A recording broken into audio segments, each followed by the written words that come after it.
Hello, everybody, and welcome from the Authors Guild Foundation. Today, we're here for the next event in our Business Boot Camps for Writers series, which is funded in part by the National Endowment for the Arts and by Penguin Random House. So thank you to our sponsors. And today we have our frequent co-host, Erin Lowry.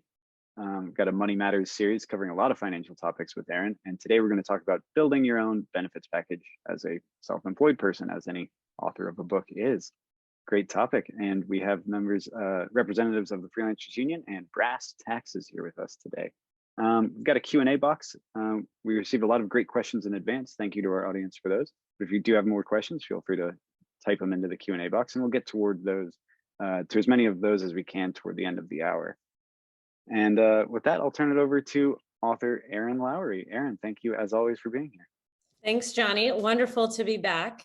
And as many of you know, I have been self-employed for quite a few years now. So this is definitely a topic near and dear to my heart, especially because being your own boss can be incredibly daunting. I don't love that it means we're also tech support, but in addition to that, we are HR. We have to figure out how to figure out our own health insurance, retirement benefits, handling our taxes. There is just so much to think through as a sole proprietor of your own business. Or even if you are gainfully employed another way, but you're an author or freelance writer on the side, there still are a lot of additional considerations about how to maximize your benefits. So optimizing your financial strategy will ultimately significantly improve your short and long-term outlook. And it makes it easier to focus on your writing. Now, before we jump into everything today, I do want to remind everyone that we have done previous webinars that exclusively focus on taxes, as well as how to determine if you should form an LLC or an S Corp. Now, those webinars can be found on the Author Guild resource library. The first one is entitled Q&A, Tax Tips for Authors in 2023. And the other one is Forming an Entity. When should authors create an LLC or S Corp? I just wanted to put that out there up top, just because I know those are often questions that come up. So there are more resources in addition to anything we're going to talk about today. Now, we've also gotten so many questions, and some of them are hyper-specific, so we might not be able to answer fully uniquely to your situation, but we are definitely going to talk more broadly about all sorts of things pertaining to insurance policies and taxes, in addition to other benefits. We'll be sharing the contact info for the Freelancers Union and Brass Taxes in a follow-up email. And of course, feel free, as always, to contact the Authors Guild in order to learn so much more. All right, so today our panelists, and a slight change up, who we have here from the Freelancers Union is Meredith Tannor. Unfortunately, Raphael was trapped at City Hall fighting and defending for freelancers' rights. So we're so glad that he is out there doing that, but the meeting ran long. So we have Meredith here today, as well as Lee Frisari, a tax consultant at Brass Taxes. So Meredith is a senior project manager at the Freelancers Union. Raised in Queens, New York, she started her career as a software engineer with the belief that technology can solve everyday problems. She transitioned into advocacy and policy work for independent contractors using the same problem-solving ideology for groups largely left out of social safety nets. At the Freelancers Union, she helps freelancers navigate non-payment, insurance benefits, and tax implications. And Lee is a tax consultant at Brass Taxes. When not at the tax and finance desk, Lee is usually playing percussion instruments or playing in nature. He is a musician and meditation coach and has freelance hustled as a grant writer, carpenter, fisherman, tour guide, and LGBT educator and advocate. And he currently resides in LA. Thank you both so much for being here. The first question I actually do have for both of you, but Lee, we'll start with you.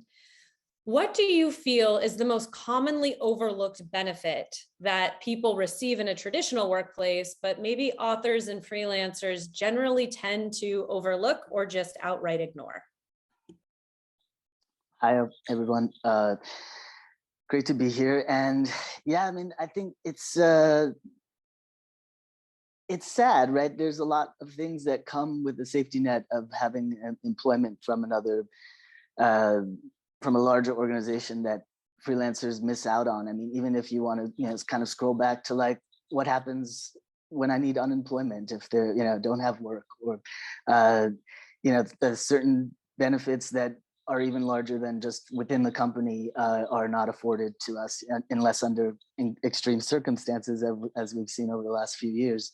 But pre-pandemic and shutdown, freelancers had no access to unemployment insurance and things of that. And I think we've got it on the list here, but I think disability insurance, health insurance, all the things that you would want. A matched 401k, things of that do benefit larger corporate structures for having, their own tax write-offs on their own end. They just disappear, and we have to kind of recreate them as much as we can within the structure of our own businesses. Meredith, what about for you? Yeah, similarly, I think self-employed workers really miss out when leaving full-time jobs on sick days and vacation days. Getting paid for those days. And so there are lots of ways to make up for that, but that feeds into creating a portable benefits structure for yourself. And that's when you're sick and you can't work for that day or that month. Typically that means you just don't get paid. It is unemployment options, it is liability options, and just paid leave, paid family leave options that are available. But freelancers and self-employed workers kind of have to dig through a lot of muck to figure out the best options. And planning for that is not as easy as you think when leaving a full-time job, that it kind of just has all of these packages nicely wrapped up for you. So, yeah. Now, Lee, we were just talking about if you have the benefit of a traditional employer, and sometimes what happens for folks is they elect to retire, or maybe are heavily encouraged to retire from a workforce that they've been in for a long period of time. And sometimes folks have sort of a career renaissance, and maybe they become authors, or they already were authors and continue to write, or become freelancers. So if you are 65 or older, are there unique things that you should be considering as it pertains to Medicare or minimum required distributions or other parts of building your benefits package? Well, I mean, I'm always of the mindset that more is more, like I never tell people don't make money because you don't want a tax bill, or don't do something because you don't want the implications of, what it means to have that in your portfolio as, part of your life earnings, or, being forced to take the minimum distributions. There are workarounds, there are strategies that you can employ if you want to make that not part of what is happening inside of your portfolio. You can roll things over into a Roth account in slower increment. It takes a lot of planning, a lot of, like Meredith is saying, I think a lot of what ends up happening is that it just takes a lot of forethought that doesn't come naturally, and it takes a whole lot of other work, on top of just doing the thing that you're doing. But, specifically, I think, if you're coming into an age where you're going to be maybe, how far can you delay your Social Security payments before you take them? Does that make some kind of impact in over the long haul for your life? If you're still earning while taking your Social Security benefits, are you going to be coming into the zone where those are also now going to be taxed because you've got money coming in, and then how much have you already saved for retirement?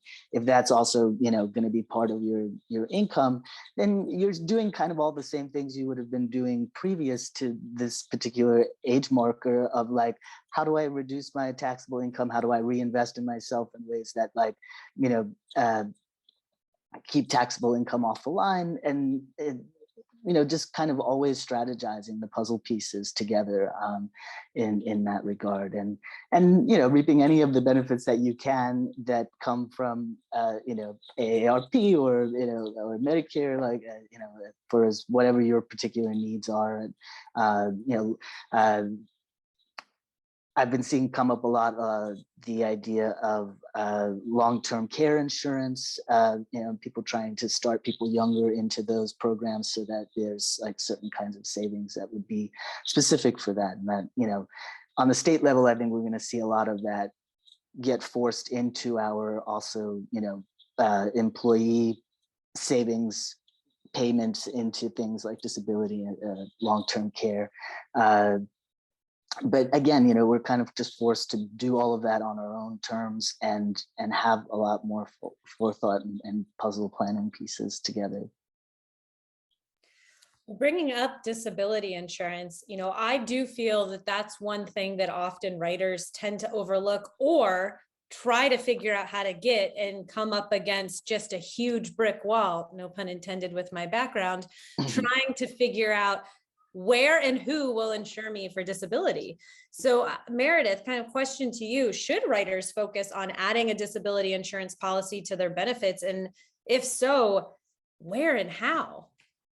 Yeah, absolutely. I'm a strong proponent for disability insurance. You never know when things can happen, no matter how young you think you are or what stage of in life you are. Things happen. Things happen all the time. You can fall and get hurt. Something can go wrong with your health, and disability insurance, specifically long-term disability insurance, can really make up for the loss of income during those times. And it protects you in case you have illnesses, injury, or an accident that takes you out of work for a long period of time. It's especially important for freelancers that don't have the luxury of vacation days or sick days, as I mentioned, particularly in the case of a life-altering event. And disability insurance acts as an income replacement most of the time for your paycheck. It'll be a paycheck when you can't work. So really thinking of disability insurance as almost an unemployment insurance in the case of a life-altering event or illness is incredibly important. And there are many avenues you can go down to look for disability insurance. At Freelancers Union, we work with Guardian to provide disability insurance. And I know Authors Guild works with some great other organizations and companies. But yes, it is extremely important, especially if you're going to be out of work for longer than 90 days, let's say. Some disability insurances can cover up until you are able to retire.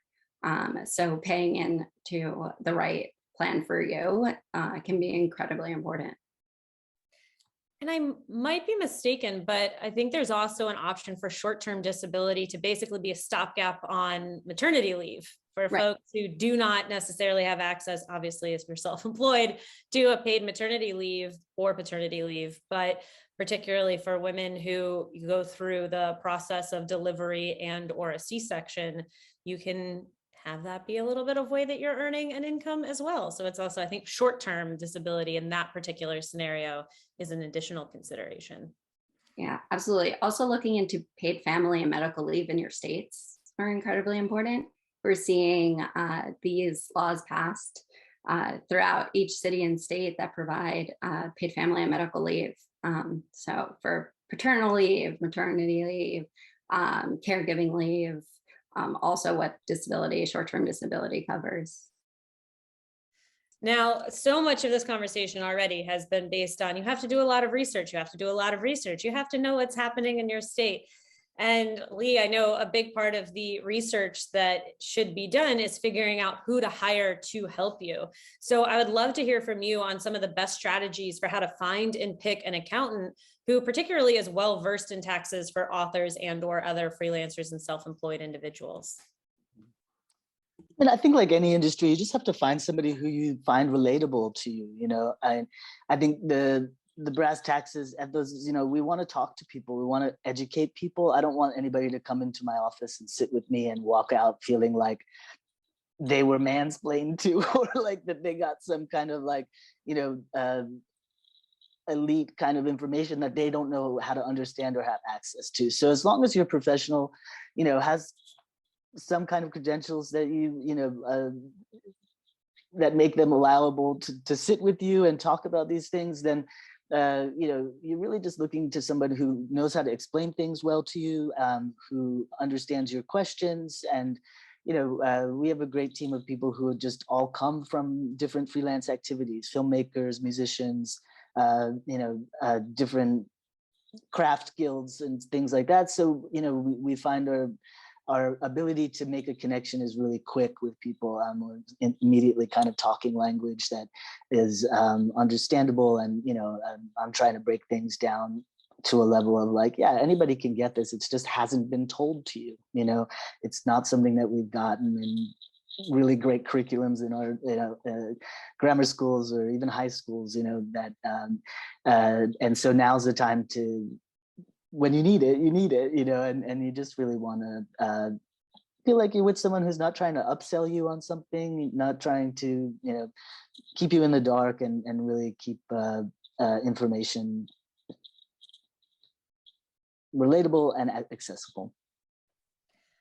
I will also say from personal experience that you get to a point where if you're receiving so many different 1099s at the end of the year, depending on how your business is structured, in addition to the fact that maybe you make royalty income and then you also make freelancing income from writing or teaching or doing something else.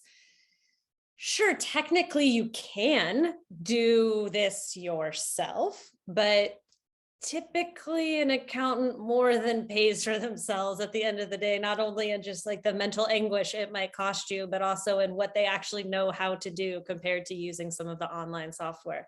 So that would just be my personal pitch for considering doing the research to find an accountant.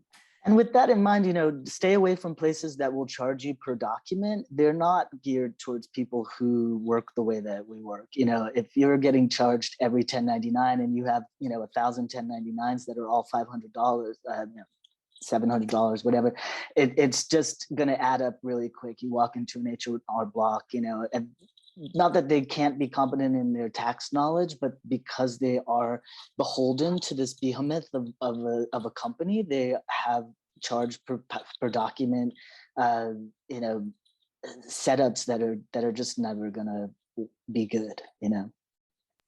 Yeah, that is a great point. Now, for those of you who are members of the Authors Guild, you might be familiar with the partnership that the Authors Guild has with LIG Solutions to provide health insurance options for members.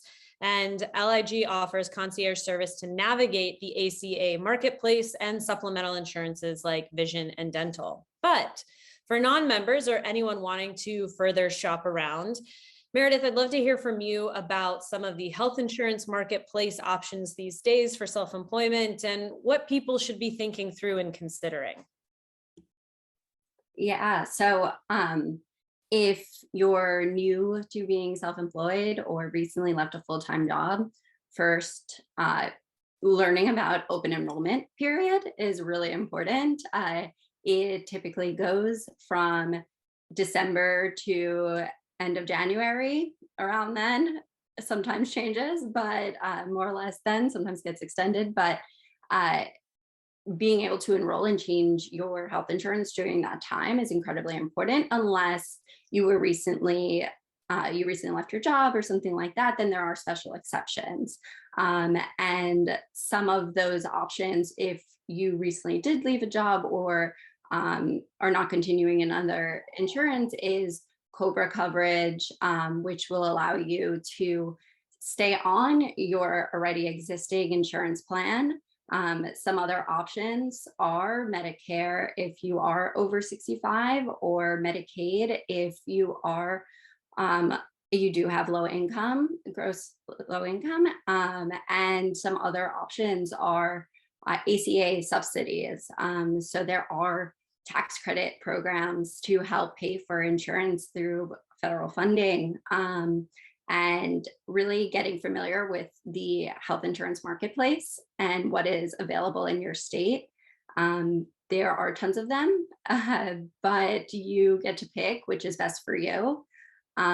When insurance prices are too high, some other options are telehealth right now. You know, the pandemic has really shown us that when we just have a pink eye or a runny nose and you just need a doctor quickly, telehealth options are out there and are affordable if you don't foresee needing emergency care or surgeries. So again, a lot of daunting information to go and find, but there are tons of options. Galileo is a telehealth provider that we love to work with, Metro Health, and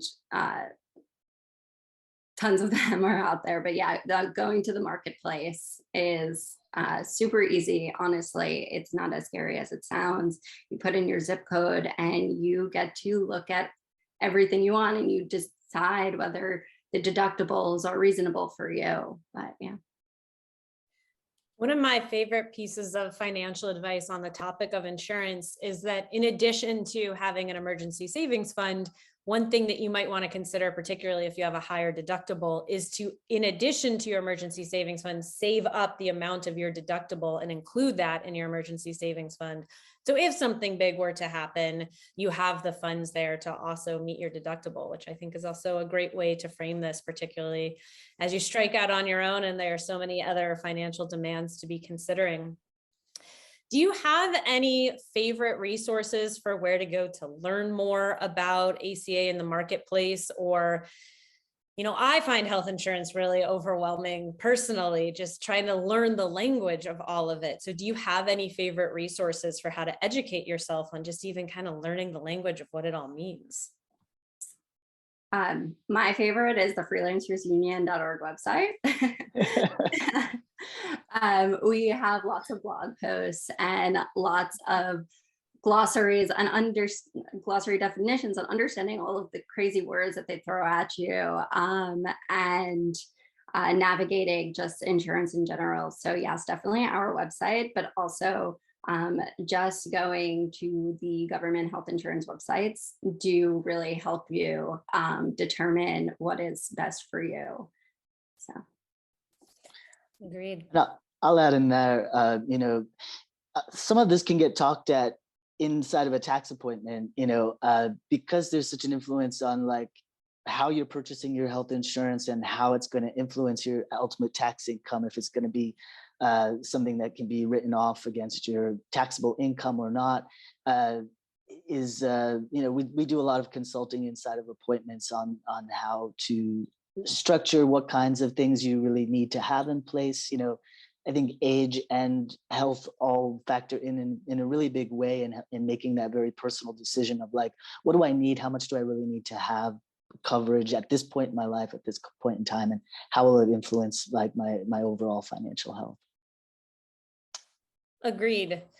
The other big thing to be thinking about with your overall financial health is retirement. And I say that because so often, whether people are traditionally employed or self-employed, I know a lot of folks who have put off investing for retirement. And I use that language very specifically because so often we say save for retirement, but really you should be investing for retirement, not just sticking it in a savings account, which that can be a whole other conversation for a later day.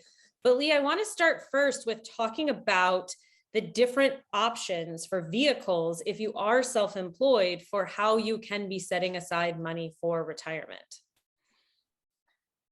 There's a lot of different vehicles out there. It's I think even a bigger landscape than most people think there is, between like Roth IRAs, traditional IRAs, and solo 401ks, like, kind of SEP accounts. These are kind of common go-tos. But like when you're looking about long-term financial planning, I mean, other things come into play here, even the disability insurance, long-term care insurance, life insurance, if you have people in your life that are worried about if something happens to you, there's just so many different pieces that you want to kind of start building structure around to, again, very personal, very kind of related to like where you are in your life and how much time you have for saving and investing. And, I think that's one of the biggest things.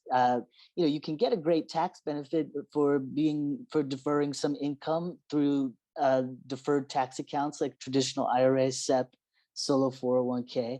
But, just putting the money into those accounts doesn't necessarily mean that it's going to grow. I mean, we have to invest once they're in there, and we have to understand what is it that we're investing in at that point, and, it comes down to a lot of like, what do I want to support with my money? And, how active do I want to be inside of my account, buying and selling things? I mean, it's a full-time job if you want to do that. And, we can talk a little bit about like, asset allocation and beating the market kind of terminology that you'll hear around, but like just knowing that like the pieces that come together to make a really healthy portfolio, really healthy kind of like they're going to be very unique to you, how much you have access to actually put away, what kinds of other things are going on in your life, again, like family. And if, I've always wanted to do something that's kind of like without a paddle, like we all know the first part of that phrase, but like for those of us who don't have any kind of access to family wealth or, no options except like what's going to happen to me based on what I'm earning right now, what I'm doing, we really need to have strategic strategies in place to kind of get things into these accounts that can both help us with our taxes right now, but also, keep taxable income out of our year to year, being in this retirement bubble, make some smart investments that, hopefully we have time to let do their thing. Any kind of retirement account, you're looking to hopefully walk away with a 5% at the very end of a cycle of 20, 25 to 50 years of saving, and maybe that'll make up for inflation by like 2 or 3%. So there's a lot working against us in this kind of world of capitalism, and we have to kind of do our best to just position ourselves with what we can work with. Maybe that was a little different than the answer you thought, but that's kind of where my head goes with that stuff.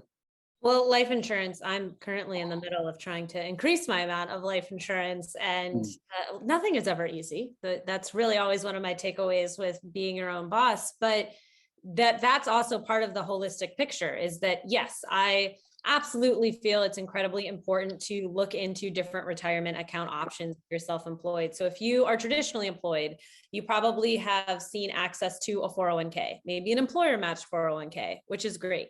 But as soon as you strike off on your own, as you mentioned, we're thinking a Roth IRA or a traditional IRA, a solo 401k, or a SEP, that's SEP, IRA, simple IRA. There's a few other options, but I feel like those are the 4 biggies. And one of the things I would love your thought on, though, is let's say if we're just focusing on retirement contributions right now, and we're thinking there's traditional, there's Roth. So first breaking down the difference with our IRAs, but then also at what point do we want to think maybe, a solo 401k or a SEP IRA might be the better strategy compared to a Roth or a traditional IRA, particularly because of contribution options. So I'm just going to let you riff on that.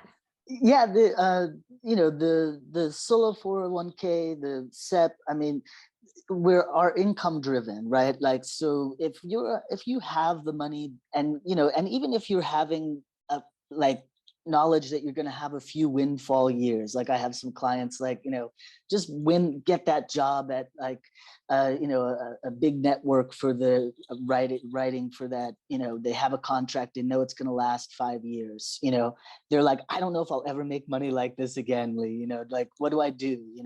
It's like, okay, well, if we're going to be strategic, we're going to set this up for you to have your own corporation. You're going to be able to make really large contributions to your retirement over the next 5 years, going to keep as much taxable income off the line.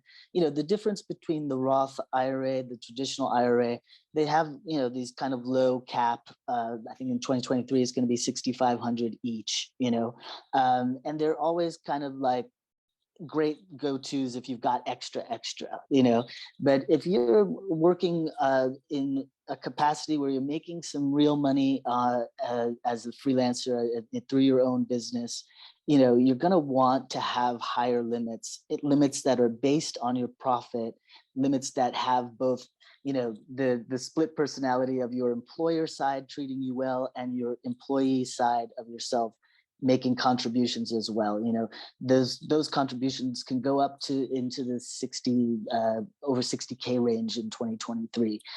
So if you've got that kind of money, and even like I said, even if it's a temporary moment in your life, having those accounts in place to be able to maximize that, keep taxable income off your line, fund them as much as you can in the moment, then you're really, you know, just gonna make some quick moves that can set you up for a really long-term impact on your financial health. And I just want to be really clear for folks, because we did get a question come in that was, if I contribute the full amount to my Roth IRA each year, can I also make contributions to a regular IRA? You want me to speak to that? Sure. So the Roth and traditional IRAs are linked. You know, you can never put more than the maximum allowable amount in either. So you can, you know, if say it's 6,000, like for 2022, it was 6,000. You could put 3K in your Roth, 3K in your traditional, but then you've maxed it out. You know, you can put 6K into the traditional and 0 into the Roth.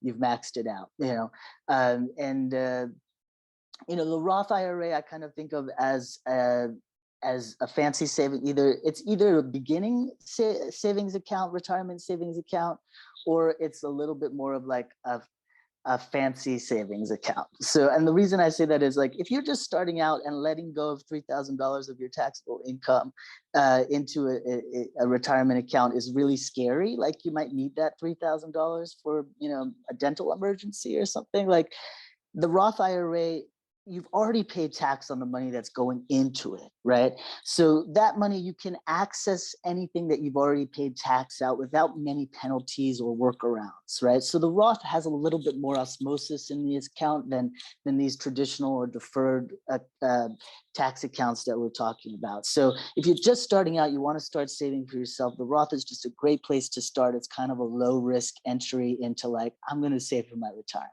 You know, once you have all those other accounts in place and you're making big money and you're, like, you know, on the top of your game at the best part of your life, then the Roth IRA can be this account where you can, it's like a cherry on top. You know, you might not be able to access the money as quickly as what it is, but it's money that you've already paid tax on, can grow. And, you know, if you're like some of our current, you know, population, and you can just accidentally purchase some incredible stock in a startup that then becomes, you know, from 20 cents a share to $300 a share, you know, then you're going to get that money out of that Roth account without having paid tax on that investment. It's a great strategy if you know somebody on the inside. But you know, again, I think I'm always thinking with my clients, like, what area of your life are you in? What's your your overall net worth kind of situation? What does it allow you to do? And with those things in mind, just being strategic on, like, you know, what's possible. I do think one of the big overwhelming pieces when you're self-employed and you're trying to figure this all out is, okay, I know I need to have health insurance. I should probably have disability insurance. It probably makes sense for me to have life insurance policy. There's premiums usually each month or, you know, twice a year on all of these policies. In addition to that, I need to be putting money aside for retirement contributions and setting money aside for taxes because taxes aren't taken out of my paycheck. That is so much to think through. So first, starting with you, Meredith, what are what would you say are some of the best strategies for how to conceive of the money coming in and distributing it into, you know, paying your premiums, putting money aside for taxes, putting money aside for retirement contributions? How should we wrap our minds around these things? Yeah, so everyone has their own ways, you know. Everyone, it is personal to you how you create this perfect formula for figuring these things out. But something I think is super important for freelancers, self-employed workers to do is to file their taxes quarterly. And this makes things a bit easier when you're thinking about your premiums and how much you have to pay in taxes and all of these different components. When you're doing it every 3 months, then you see it a little bit easier. You know, everything is kind of laid out for you, where you know your premiums, your insurance premiums for this, and you do this so religiously every few months, that it gets a lot easier than having to pay the premiums, then once a year figure out the taxes and everything else. And maybe it's the IRA that you want to put into. It is doing that in small doses every couple of months, determining how much you have left after that time. How much then can I put in to an IRA or a 401k? How much can I take out for disability? What plan would be right for me, given that I'm making this right now? So yeah, just really creating a timeline for yourself and staying on top of that. So not just doing it as it comes up, not just doing it once a year, but really focusing on it and keeping a detailed book on how much you're making every month, the projects you're working on, and then what your bills are, and going that way. Yeah. So Lee, in addition to that, people love a benchmark. Everyone loves some sort of a benchmark. And what would be your thoughts, twofold here? Rule of thumb, how much you should set aside out of each paycheck you get for taxes. And then rule of thumb, how much you should be, maybe let's say percentage perhaps, setting aside to contribute to a retirement plan as a self-employed person, especially an author earning variable income. I think the variable income part is what I focus on when I'm talking with people. I think that it's really hard to, when your income goes up and down through the year, to try and make benchmarks. I'm all for, like, let's just create the right percentages that get you to a good place. So as income comes in, whether it's, a small amount or your big paycheck for the year, and this is going to work with Meredith's suggestion of doing this on a quarterly basis too, is that, like, so, my first quarter, I get my big a 15K payment, in that quarter. If I know that that's my top line, right? And in that payment, I can set 25% aside for my tax bill. If, depending on how many more of those 15K checks you're getting in a year, if I'm also able to put 5 to 15% into away for savings, and if I can live on the rest of that, then I'm in a really good position, right? Doing those two actions every time I get paid is going to set me up to have both substantial amount of tax for the end of the year and save money. I think I worked for somebody once who said, making money is not hard, but keeping money is.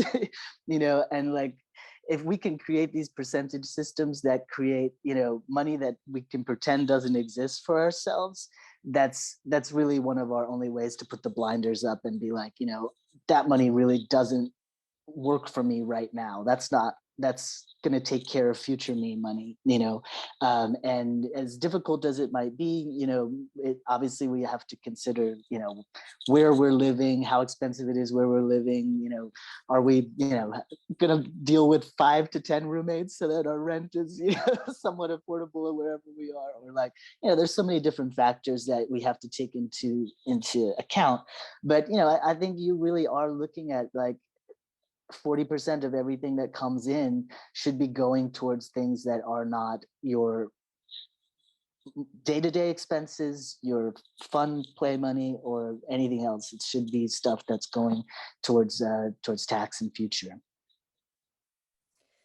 Now, we love when the money is coming in, but also sometimes we do the work and the money never materializes. So Meredith, I'd love to hear from you about some of the strategies that freelancers, authors, entrepreneurs can take to try to recoup costs for non-payment. That's not every so often. You always get one client at some point in your career who decides not to pay you. Yeah, incredibly terrible practice, and far too often happens. And we get complaints from freelancers all the time about non-payment. And one of the things that Freelancers Union strongly advocates for is freelance isn't free. And that creates a mechanism for your local government or state government to help protect you against non-payment. When a client doesn't pay, a publisher doesn't pay, you do have recourse. And sometimes that means it's small claims court. And sometimes that means just being able to give a demand letter on your behalf to the non-paying client. And really, your biggest advocate. If someone's not paying you, don't be afraid to hound them, because all of this only helps you. When it comes to small claims court or filing a complaint, it is being able to show the receipts that you are owed this, and also making sure that you have contracts in place, making sure that if they don't provide you with a contract, then you ask them to sign one of yours that lays out how much you are supposed to get paid at the end, if there are royalties, if there are milestone payments, making sure this is all outlined in something that's readable. And even if it is an email, honestly, and it is informal, making sure that there are agreed upon terms can help you tremendously in the long term against someone who's not paying you. Adding on late fees, things like that you should really take into consideration, because getting the money that you are owed should be a basic right. But at the end of the day, it is wage theft, and you have to fight a bit for yourself. So there is legal recourse. You can take them to small claims court, but many times I think a demand letter, whether it's maybe the Author Guild does it, but we definitely do, where we reach out to the client on your behalf and kind of scare them a bit to get what you're owed. But making sure that you don't just let the money hang on the side. And then also keeping in mind that if you aren't paid, then on your taxes, it could be seen as a loss as well. And so keeping those things in mind.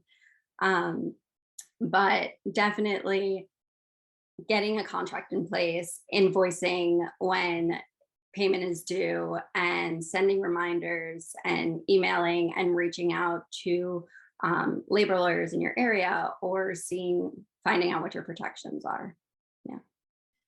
I'll also add in for my fellow authors, we did a webinar a while back about how to read a royalty statement, and I highly encourage you to go and check that out. And I say that in part as someone who on more than one occasion has received a royalty statement that was inaccurate, and I was with hundreds of dollars were being withheld from what I should have been getting paid. And if I hadn't read my statement and had not been paying attention, I probably wasn't going to get that money. So it is really important to make sure you know how to read your royalty statement, and also advocate for yourself if you see something that is either inaccurate based on the contract that you had, because sometimes your contract can differ from the template model that might exist for other writers, even within a big publishing house. So just really making sure that you know how to advocate for yourself in that way, and don't just assume the amount of money they're giving you is correct. You always want to check that fine print. So in addition to, wanting to make sure we get our money, we have to give up some of our money, obviously, in the form of taxes. And when you are your own boss, you are paying as the employer and the employee. Self-employment tax certainly is not cheap. So Lee, I would love to hear from you about any considerations to be taken about how to lessen the impact, or maybe structure a business or form an entity to minimize the cost, fully making it clear that, of course, we are paying our tax obligation, but that, maybe we also want to keep as much as we possibly can. Right. It's not written, well, it is written that we're entitled to pay as little tax as we can. That's definitely the what our tax laws are built around. So it is a system that you're only going to be taxed on your profit, so if money never came to you because somebody stiffed you on the payment, then that money doesn't end up in your taxable income.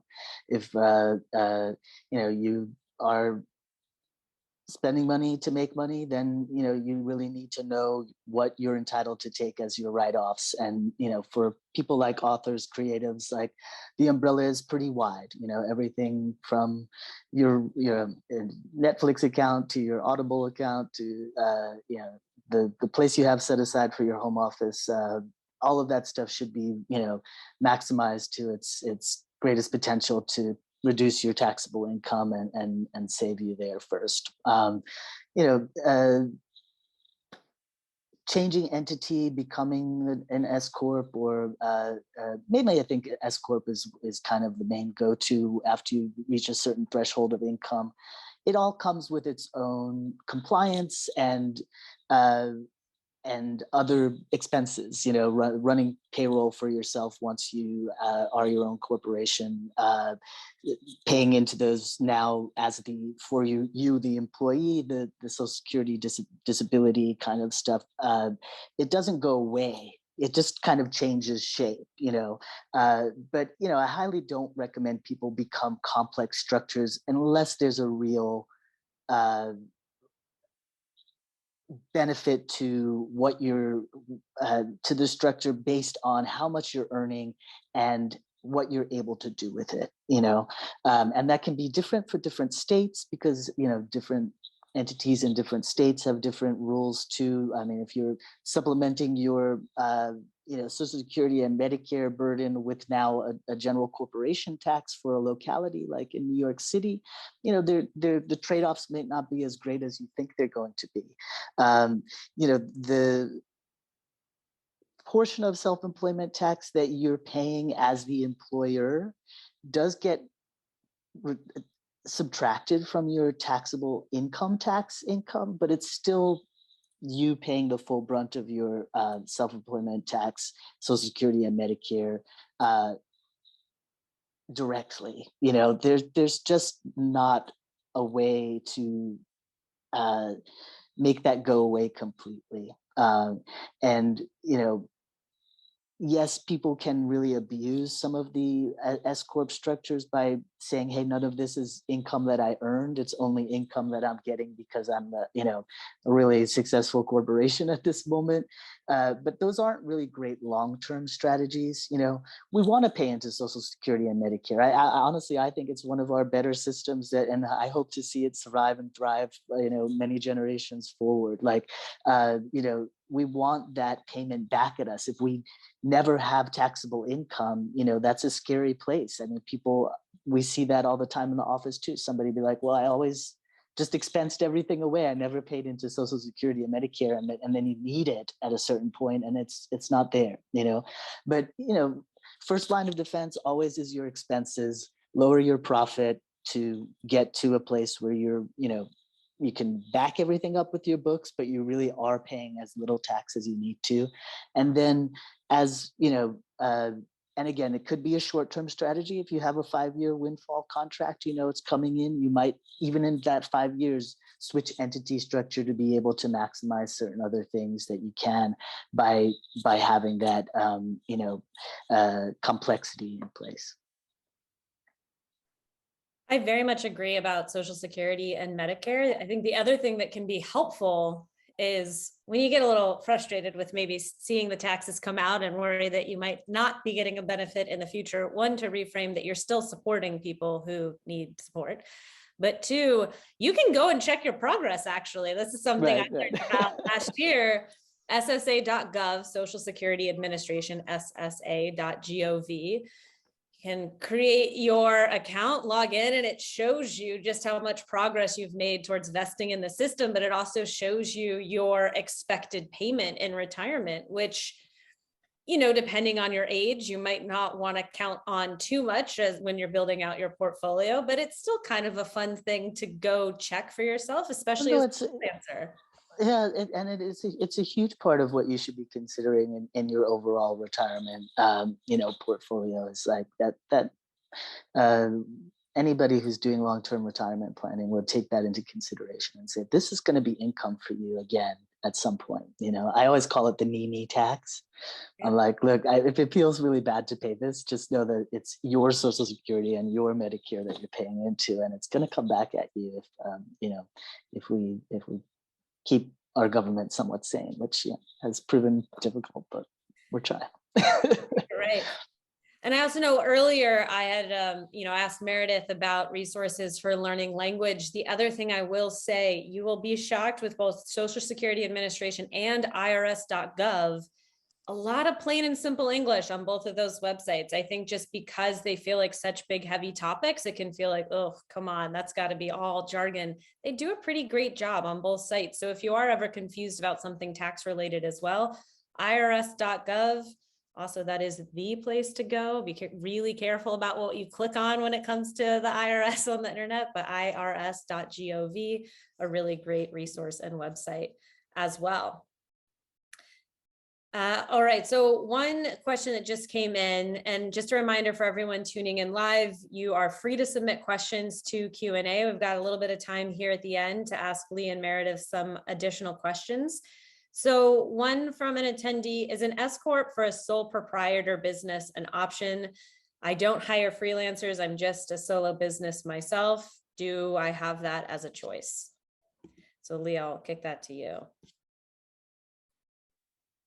Yes, you can be a solo-owned S Corp. You don't need to have any other employee but yourself. You'd be your own owner-operator S Corp. And just to give you a general example, I'm usually not even looking to that option until I see a client that has about 110K of profit after all expenses are deducted from income.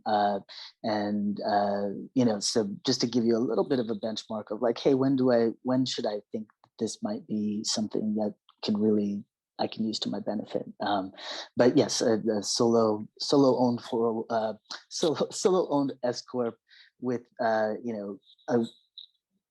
very generous to yourself retirement package with very generous reimbursements to yourself as the sole employee can be an incredibly beneficial structure for somebody who's in that income range.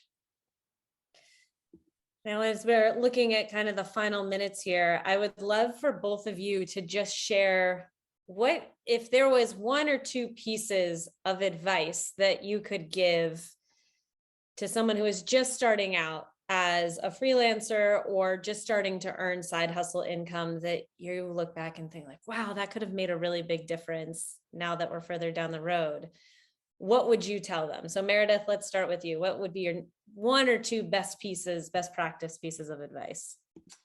I think it's definitely to put some of your money into an IRA or into a savings retirement plan.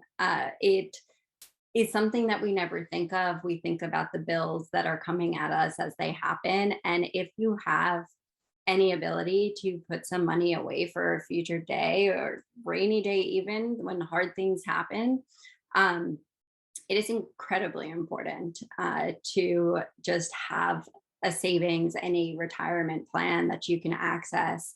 I see it with my dad right now, who turned freelance and is now at the retirement age and is kind of scrambling, and Social Security is getting a little complicated right now and people don't know what's happening.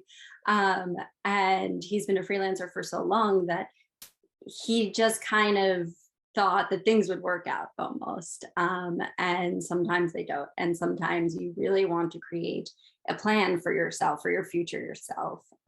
So definitely putting away money for future you'll be much happier than spending it right now. So yeah, definitely savings and retirement plans. Thanks, Meredith. What about you, Lee?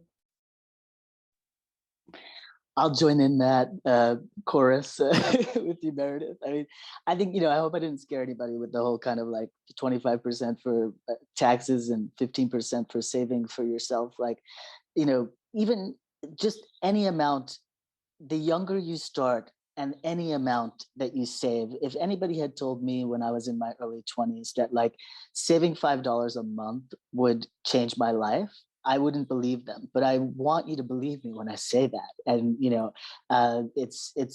we make emotional choices with our money, but don't insult yourself. Anything that you're earning right now, anything that you're doing that's outside of an employee structure is a miracle, and you're doing great. Definitely, like, so, if you can save $5 a week, even from starting to work in your early 20s, by the time you're 40, in your 40s and 50s, you'll just be so grateful to yourself for taking that $5 really seriously.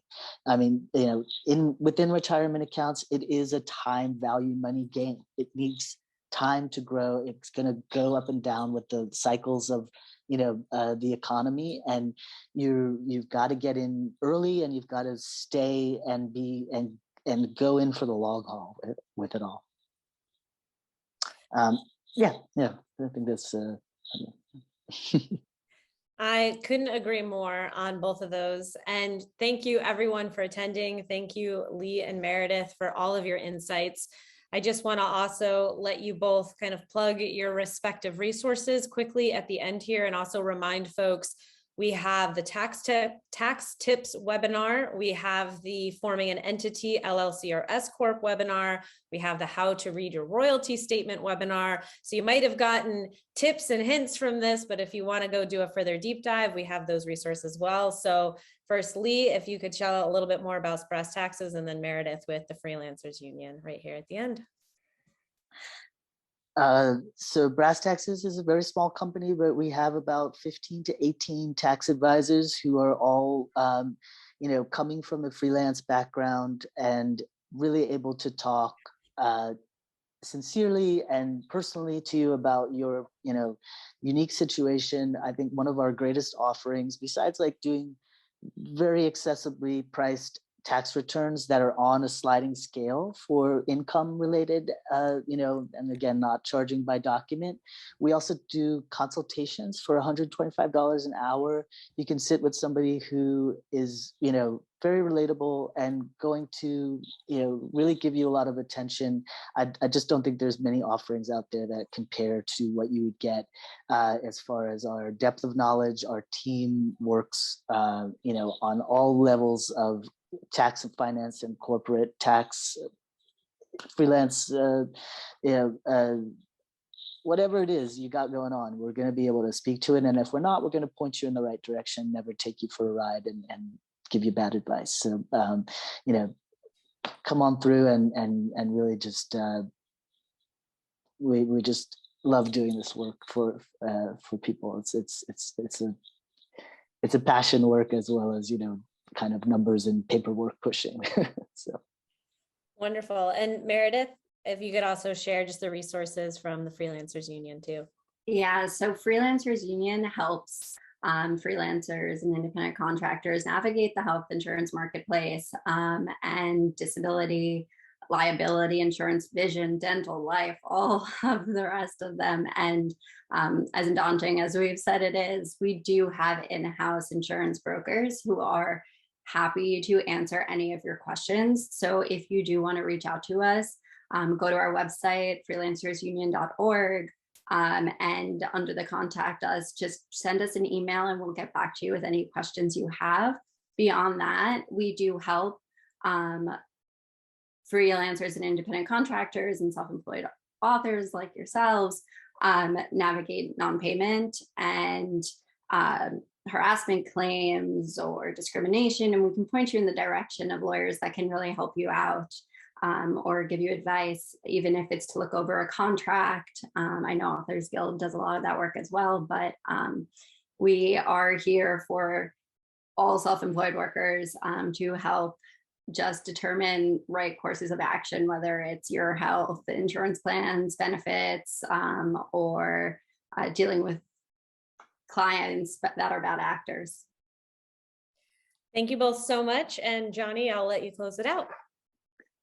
Yes, and don't forget to check out Erin Lowry and her website, brokemillennial.com. All right, thanks everybody. Have a good afternoon.